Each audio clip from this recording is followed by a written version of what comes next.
ចាសួស្តីពុកម៉ែបងប្អូនទាំងអស់គ្នាថ្ងៃនេះដែរនេះខ្ញុំសូមធ្វើការបង្ហាញពីប្រភេទរទេះត្រីបង្វិលមួយឈុតថ្មីទៀតហើយចា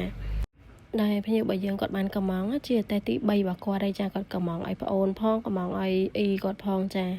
ហើយសម្រាប់មួយឈុតនេះដែរគឺយើងអាំងឆ្អិនម្ដង16ត្រីចាមួយខាង8ត្រី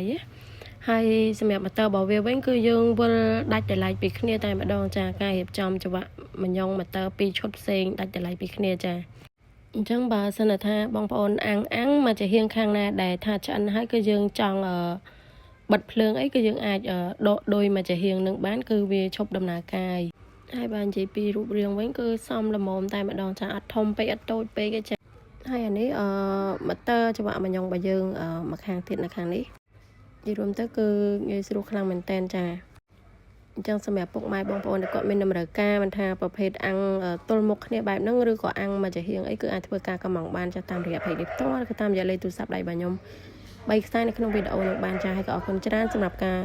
ជឿជាក់និងគាំទ្រមកលើเพจមេហៀងសិប្បកម្មធ្វើតែគ្រប់ប្រភេទយើងខ្ញុំផងដែរចាហើយក៏អរគុណសម្រាប់ការទស្សនាវីដេអូមួយនេះយើងនឹងជួបគ្នានៅវីដេអូក្រោយៗទៀតចាបាយបាយ